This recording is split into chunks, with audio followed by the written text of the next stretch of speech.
ამოცანა 1-7.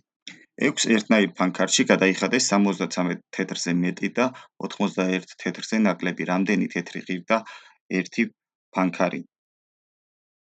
ეს ამოცანა რო ამოვხსნათ, ანუ 6 ერთნაირი ფანქარი რახან იყო მოცემული რიცხვი, მთლიანი დახარჯული თანხა უნდა იყოფოდეს 6-ზე და უნდა იყოს 73-ზე მეტი და 91-ზე ნაკლები. ასეთი რიცხვი რო ვიპოვოთ, პირველ რიგში 73 გავყოთ 6-ზე და არის 12.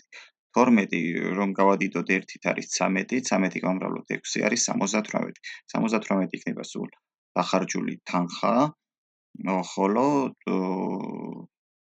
ფანქრების რაოდენობა 6 და ერთ ფანქარში გადახდილი თეთრების რაოდენობა 13. პასუხი იქნება 13 თეთრი.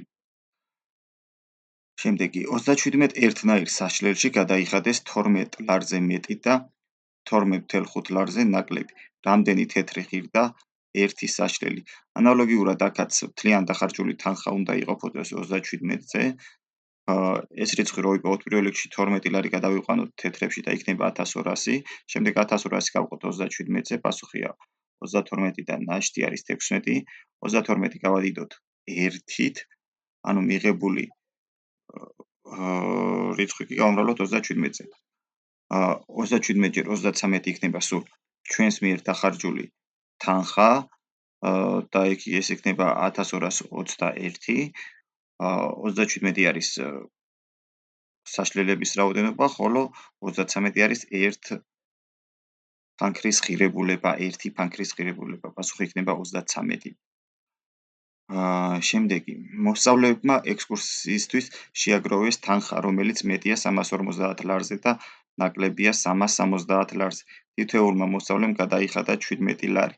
რამდენი მოსწავლე წასულა ექსკურსიაზე? აქაც მოსწავლეების რაოდენობას გვეკითხებიან, ანუ სულ დახარჯული თანხა უნდა იყოფოდეს 17-ზე და ეს რიცხვი უნდა იყოს 350-ზე მეტი და 370-ზე ნაკლები. ამის გასაგებად 350 გავყოთ 17-ზე და არის 20, 20 გავზარდოთ 1-ით და გავამრავლოთ 17-ზე. 17-ჯერ 21 იქნება 257, ანუ სულ თანხა გვექნება დახარჯული 257.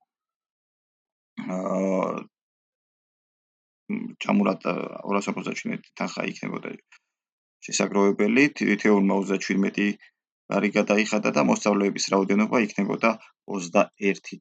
ანუ 21 მოსწავლე წასულა ექსკურსიაზე. შემდეგი გადავიდეთ. რედაქციის თანამშრომლებმა შეაგროვეს გარკვეული თანხა, რომელიც მეტია 335 ლარზე და ნაკლებია 355 ლარზე. თითოეულმა გადაიხადა 15 ლარი, რამდენი თანამშრომელია რედაქციაში. აქაც გამური გადახდილი თანხა უნდა იყოფოდეს 15-ზე. ეს თანხა რო ვიპოვოთ 335 გავყოთ 15-ზე და არის 22. 22 რო გავზარდოთ 1-ით და გავამრავლოთ 15-ზე, სულ გვექნება შეგროვებული თანხა, ანუ 345 ლარი. 345 ლარი შეაგროვა 23 თანამშრომელმა და თითოეულმა დადო 15 ლარი. პასუხი იქნება 23 თანამშრომელი.